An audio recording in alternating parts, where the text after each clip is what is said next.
Assalamualaikum warahmatullahi wabarakatuh. Selamat berjumpa kembali dengan saya Mei Susanti AS dalam materi kita minggu ini mengenai emosi dan suasana hati. Saya akan memberikan ilustrasi sedikit mengenai sebuah kasus yang berkaitan dengan emosi dan suasana hati ya. Ada seorang manajer perawatan itu dikenal baik oleh bawahannya. Ia memiliki sifat yang sabar, ramah, dan dekat dengan bawahannya. Manajer ini terkenal dengan low profile ya.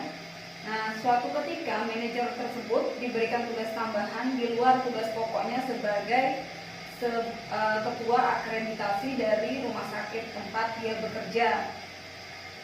Dalam hal tugas pokok ini ia mendapatkan tekanan kerja ya, baik dari atasannya maupun dari bawahannya. Ketika kondisi beban kerja sebagai manajer sekaligus pemimpin untuk akreditasi rumah sakit itu, ia berada dalam kondisi yang berlebihan ya.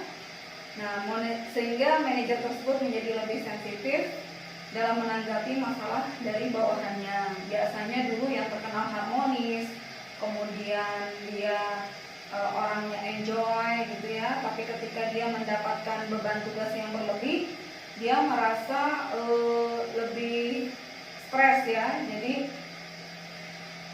contohnya saja ketika bawahannya itu meminta izin untuk berkonsultasi mengenai kesulitan yang dialaminya, jawaban dari manajer yang biasanya ramah gitu ya, welcome gitu, dia menjawab lain kali saja ya, saya sibuk.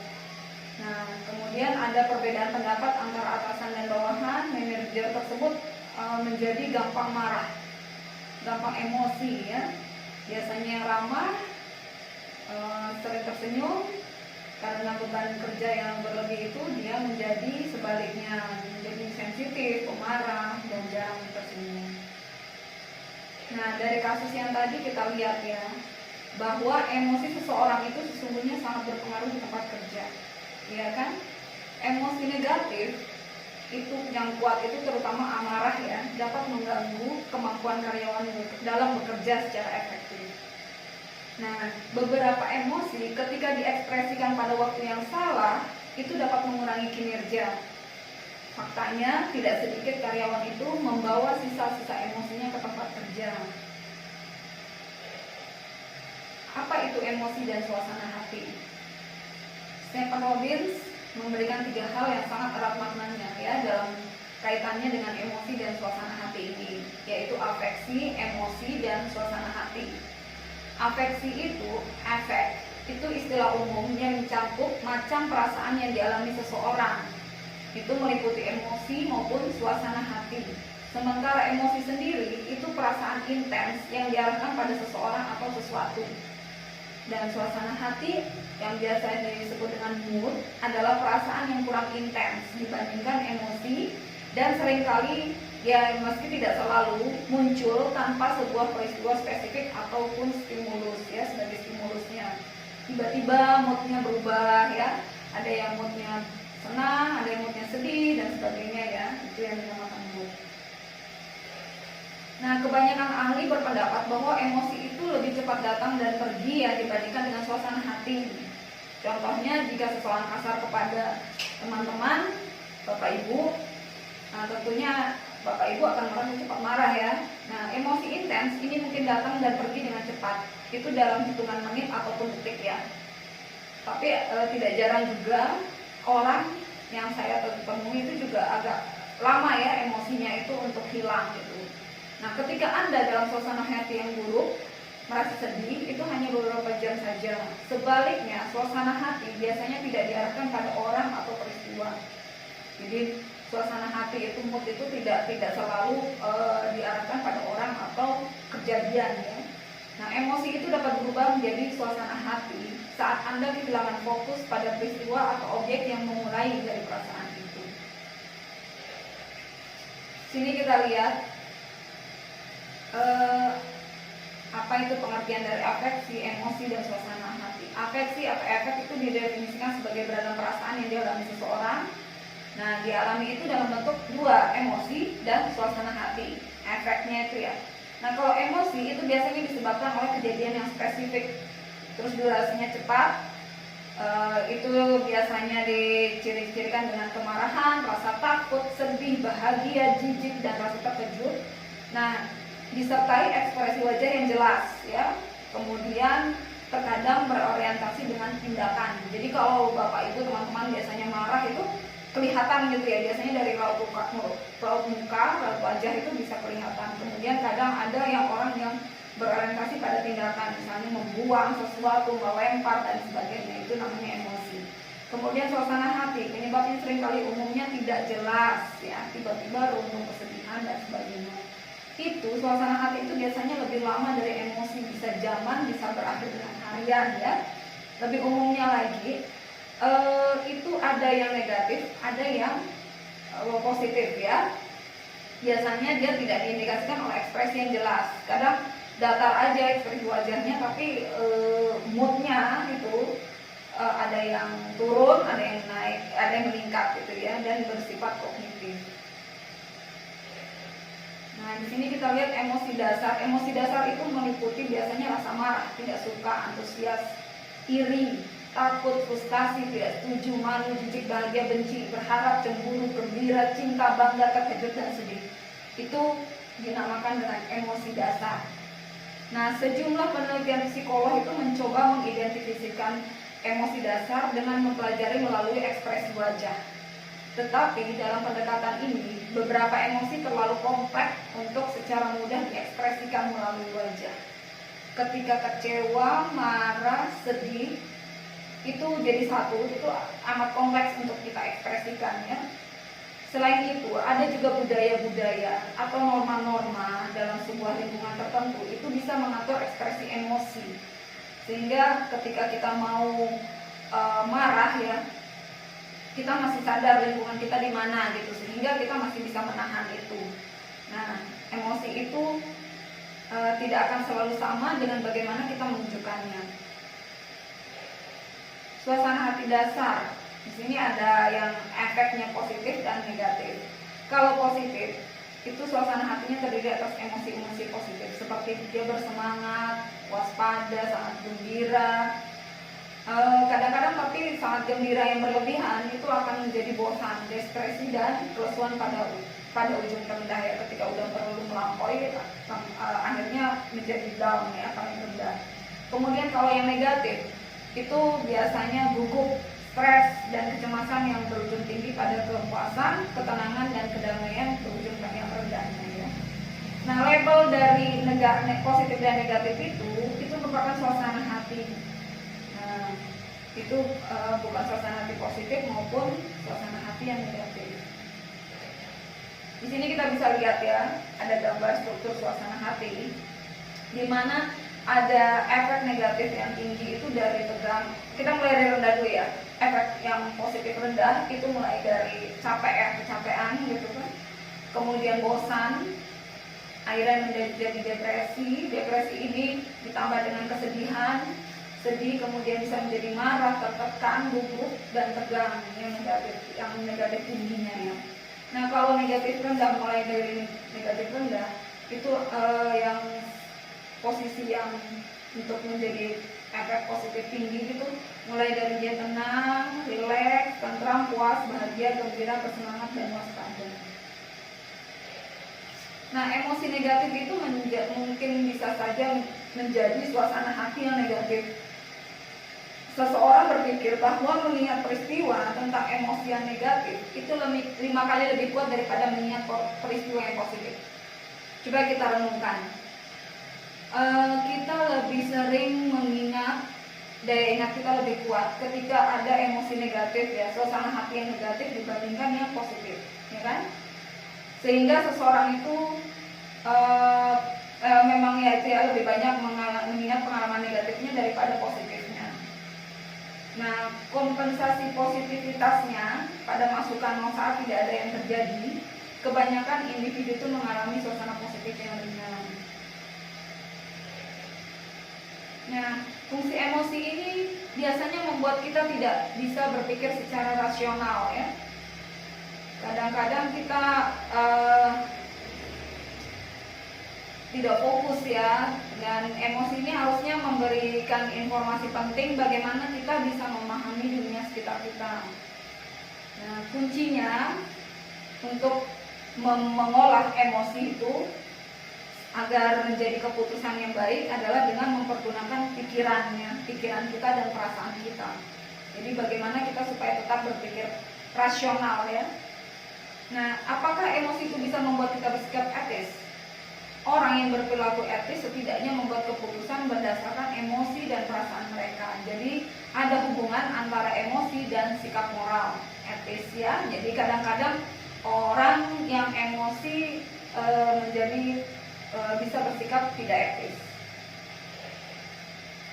Nah, di sini ada beberapa sumber yang mempengaruhi emosi dan suasana hati itu sendiri. Berdasarkan kepribadian ya, contohnya misalnya dari diri kita sendiri gitu, dimana kita bagaimanakah pribadinya, sehari-harinya seperti apa, dia dididik dalam lingkungan yang seperti apa ya. Ketika lingkungan itu sangat besar pengaruhnya. Nah, di mana kita hidup, tinggal, besar ya, kalau dia lebih banyak memberikan yang positif, itu akan membantu kita untuk mengolah emosi dan suasana hati kita untuk menjadi yang lebih baik. Kemudian hari dalam seminggu dan waktu dalam sehari itu juga mempengaruhi.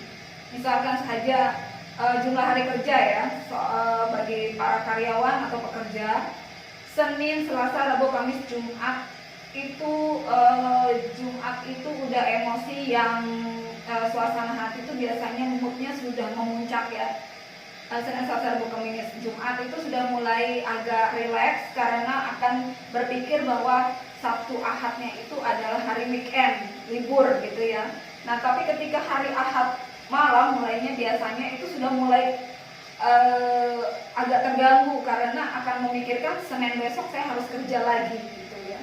Kemudian cuaca dan stres itu juga sangat mempengaruhi. Cuaca yang sangat panas sekali seperti yang saat ini yang kita hadapi ya, jalani ya, cuacanya ini juga akan mempengaruhi. Jadi orang kadang-kadang cepat, kalau dia tidak bisa memanage dirinya, pikirannya cepat tersulut ya. Kemudian stres juga capek beban kerja yang banyak, kurang istirahat, itu juga akan memicu emosi dan suasana hati. Kemudian aktivitas sosial, nah misalnya terlalu berlebih ya, misalnya terus kadang juga bersosialisasi, berhubungan gitu ya, itu bisa juga memicu emosi dan suasana hati jika dilakukan berlebih atau kurang pada waktunya. Tidur dan olahraga. Nah, tidur juga mempengaruhi emosi dan suasana hati. Kalau kita berkecukupan tidurnya dalam waktu 8 jam seperti dari anjuran kesehatan, itu akan mempengaruhi juga bahwa emosi dan suasana hati kita akan tidak cepat berubah ya. Nah, kalau yang kurang tidurnya pasti akan merasa ketika ada gangguan pasti akan cepat merasa emosi dan suasana hatinya akan berubah. Olahraga juga demikian, ketika olahraga terlalu berlebih itu juga akan mempengaruhi. Dari segi usia ketika pra-remaja, biasanya usia labil, itu emosi dan suasana hatinya berubah-ubah ya, moodnya itu turun naik. Nah, ketika usia dewasa itu semakin bertambah, bijaksananya semakin ada gitu, itu emosi dan suasana hatinya bisa stabil. Kemudian gender antara maksudnya gender dalam hal ini adalah perempuan. Seperti kita ketahui bersama, perempuan itu memang dipengaruhi oleh hormon. Nah, jadi hormonnya itu ketika turun naik, hormonnya itu juga akan mempengaruhi emosi dan suasana hatinya. Bagi perempuan biasanya karena ada menstruasi ya, jadi ada pra-menstruasi yang disebut dengan PMS, itu di situ biasanya emosi dan suasana hatinya tidak stabil. Nah, bagaimana dengan emosi pekerja? Nah, di sini sebuah situasi di mana seorang pekerja itu menampilkan emosi yang harus diinginkan oleh organisasinya. Jadi di mana dia tempat bekerja, bagaimana emosinya dia harus emosinya itu bisa dia sesuaikan dengan tempat yang dia kerja ya, tempatnya bekerja. Kemudian konsep emosi pekerja ini muncul dari studi atas pekerjaan jasa pelayanan. Nah, di sini biasanya lebih banyak untuk emosi pekerja ini digunakan oleh jasa pelayanan ya. Contohnya pramugari ya, sebuah maskapai, pramugari sebuah maskapai itu dituntut harus tetap ceria apapun kondisinya. Walaupun dia ketika berada di udara dia merasa tegang, takut, gugup dan sebagainya, dia harus menampakkan emosi yang stabil gitu ya. Apalagi misalnya dapat cuaca buruk dan sebagainya, dia harus menenangkan para penumpang. Kemudian ada juga emosi pekerja ini harus yang dituntut itu dokter. Nah, dia harus memiliki emosi yang netral ya untuk menyampaikan misalnya penyakit dari pasiennya. Nah, disonasi emosi itu inkonsistensi antara, jadi tidak konsisten ya antara emosi yang dirasakan orang dengan emosi yang ditampilkan. Nah, emosi pekerja dalam bidang pelayanan atau jasa ini itu dinamakan disonansi emosi. Jadi walau di dalamnya itu dia mungkin merasa gugup, takut dan sebagainya, tapi dia harus menampilkan kebalikannya. Nah, itu biasanya emosi ini menciptakan dilema bagi para pekerja. Nah, sehubungan dengan ketidaksesuaian emosional yang tadi, itu ada emosi aktual atau felt emotion. Itu adalah emosi yang sebenarnya dari seorang individu ya. Sedangkan displayed emotion itu emosi yang dituntut oleh organisasi untuk ditunjukkan oleh pekerja dan dianggap pantas untuk pekerjaan itu. Nah, kita diharapkan menampilkan emosi-emosi positif seperti kebahagiaan, semangat, tapi kita harus juga meredam emosi-emosi negatif seperti takut, amarah, jijik, dan rasa tidak suka. Nah, emosi yang ditampilkan itu berarti adanya seperti yang emosi pekerja tadi ada istilahnya surface acting. Jadi dia berpura-pura di permukaan. Dia harus menyembunyikan ekspresi emosional itu sebagai respon terhadap aturan penampilan. Contohnya yang tadi ya, kemudian ini ada contoh juga pekerja yang harus tersenyum kepada pelanggan walaupun pada saat itu ia tak ingin melakukannya. Kemudian ada deep acting, berpura-pura secara mendalam. Itu mencoba untuk memodifikasi perasaan di dalam diri yang sebenarnya berdasarkan aturan-aturan. Contohnya seorang penyedia pelayanan kesehatan, dia harus berusaha secara tulus merasakan empati terhadap pasiennya. Padahal dalam hatinya mungkin biasa aja gitu ya, tapi untuk sebagai pelayanannya bentuk apresiasinya lah terhadap pasien. Kemudian kita lihat teori peristiwa afektif atau affective event theory (AET). Itu menunjukkan bahwa pekerja bereaksi secara emosional pada hal-hal terjadi di tempat kerja. Dan reaksi ini biasanya mempengaruhi kinerja dan kepuasan kerja mereka. Nah, di sini dalam artian bahwa teori peristiwa afektif ini contohnya itu seperti bagaimana perselisihan, percekcokan, acara atau sebagainya itu akan mempengaruhi prestasi dan kepuasan dari karyawan. Dan sebagai manajer harusnya tidak mengabaikan emosi dan peristiwa yang menyebabkan itu, walaupun kelihatannya kecil atau sepele, karena hal tersebut berakumulasi, akan bertambah ya. Jadi karyawan yang merasa diabaikan, kemudian merasa kayak tidak dihargai, dilecehkan, itu lambat laun dia akan mengingat kejadian itu dan akan diakumulasikan beberapa kali, terus seberapa sering ya, dan itu akan berdampak besar ya kalau diabaikan. Nah, affective event theory ini di dalam lingkungan kerja itu kita bisa gambarkan dengan peta pikiran ya. Ada lingkungan kerja di mana karakteristik pekerjaannya, kemudian ada tuntutan dan syarat untuk kerja yang emosional. itu dilihat dari peristiwa-peristiwa kerja, bagaimana percekcokan, ada kegembiraan juga, dan reaksinya bagaimana, apakah positif atau negatif. Kemudian dari kecenderungan pribadinya itu ya, bagaimana dia bisa mengolah ya percekcokan, kemudian mengolah juga kegembiraan itu, atau bagaimana ya suasana hati. Nah, itu akan berdampak pada bagaimana kepuasan kerjanya.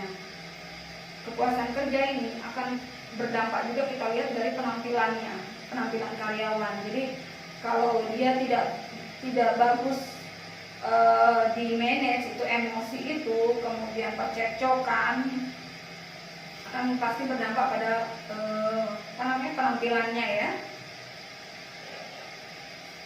Kemudian ada kecerdasan emosional atau emotional intelligence ya. Di sini merupakan kemampuan seseorang untuk mendeteksi dan mengelola petunjuk dan informasi emosional. Jadi bagaimana seseorang itu bisa mengelola emosinya ya. Itu yang dinamakan kecerdasan emosional.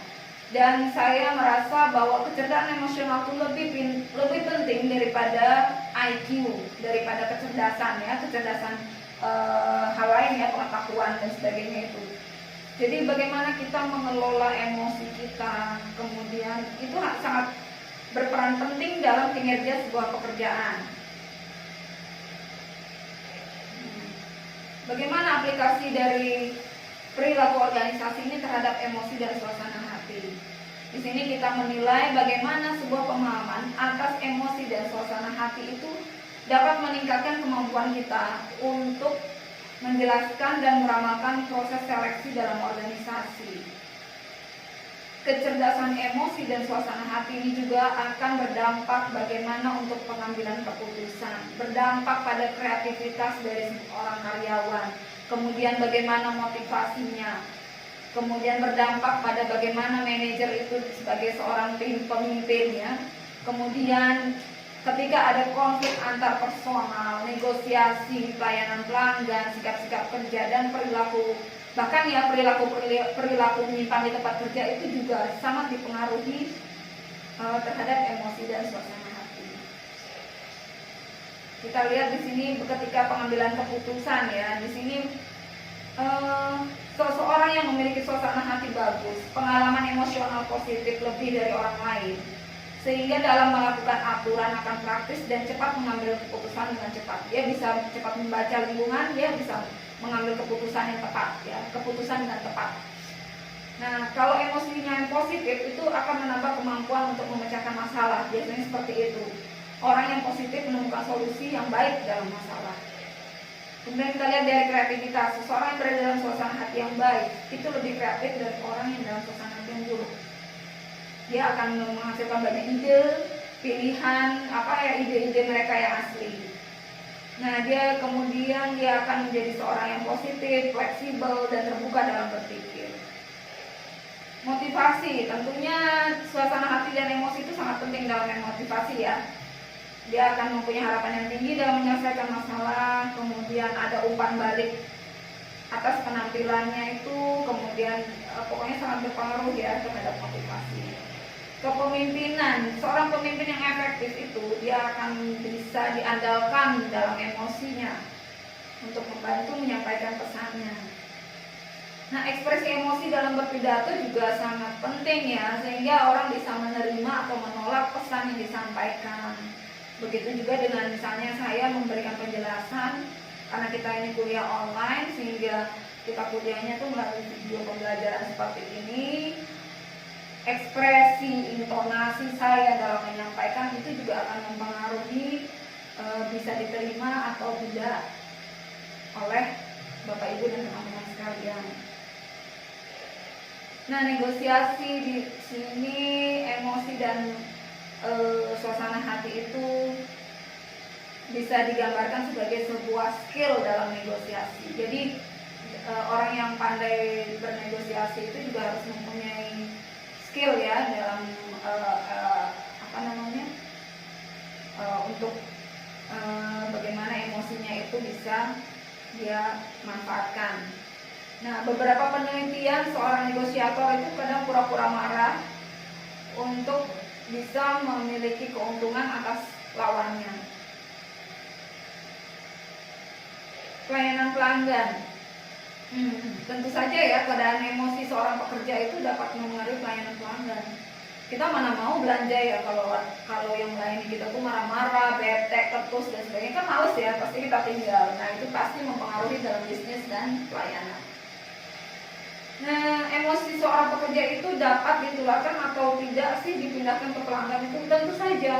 Itu kadang-kadang saya pribadi ya, kalau saya dilayani oleh orang yang nggak mood, bete, kayak orang nggak mau kerja gitu ya, saya juga akan tinggalkan itu, karena saya juga akan jadi bete gitu ya. Jadi emosi yang seorang pekerja itu pasti dia bisa tularkan kepada pelanggan. Kemudian sikap kerja. Hasil dari penelitian menyatakan bahwa seseorang yang memiliki hari yang baik di tempat kerja cenderung berada dalam suasana hati yang baik di rumah pada malam harinya. Kalau bagus mau kita pada hari Senin, malam Senin itu ya, insya Allah pada hari Senin paginya itu kita akan bersemangat. Tapi sebaliknya juga seperti itu, kalau kurang istirahat dan sebagainya pasti bete juga. Nah, kemudian perilaku menyimpang di tempat kerja, itu contohnya bersikap iri misalnya ya, itu emosi yang terjadi jika Anda marah kepada seseorang untuk memiliki sesuatu yang kita tidak miliki, tetapi Anda sangat menginginkannya. Itu juga merupakan sebuah perilaku yang menyimpang di tempat kerja. Kaitan dengan keselamatan dan kecelakaan kerja, di situ kontribusi suasana hati yang tidak baik dalam kecelakaan kerja itu cenderung, misalnya hati yang negatif itu cenderung lebih cemas, sehingga ketika dia kurang mampu mengatasinya itu berbahaya ya, akan berdampak pada keselamatan dan kecelakaan kerja. Nah, bagaimana upaya untuk memengaruhi suasana hati? Misalnya kalau untuk bersama sama teman-teman ya, misalnya kita bisa menghibur gitu biasanya ya, untuk berbagi video yang bisa memancing tawa, atau memberikan permen, kue atau minuman, hal kecil seperti itu bisa kita berikan kepada teman kita untuk mempengaruhi suasana hatinya, untuk meredam, menurunkan, bahkan menghilangkannya. Nah, kalau manajer itu biasanya manajer itu menggunakan humor kepada karyawannya, memberikan hadiah kecil-kecilan sebagai apresiasi terhadap pekerjaan yang dilakukan dengan baik, itu juga bisa untuk mempengaruhi, meredam, menghilangkan suasana hatinya. Tapi bagaimana jika seorang pemimpin atau manajer ya, apakah ia tidak boleh bersedih atau kecewa? Kemudian apa yang dapat dilakukan oleh karyawan atau bawahannya ya jika manajernya bersedih? Saya minta Bapak, Ibu, dan teman-teman sekalian memberikan pendapatnya. Pendapat itu diketik seberapa banyak aja, seberapa yang dapatnya gitu ya, tidak terbatas. Kita dikumpulkan pekan depan. Ini saya jadikan sebagai tugas mandiri. Baik, mungkin itu dulu dari saya untuk materi kita mengenai emosi dan suasana hati. Sampai jika ada pertanyaan silakan kita diskusikan di Google Classroom maupun WhatsApp group ya. Terima kasih. Wassalamualaikum warahmatullahi wabarakatuh.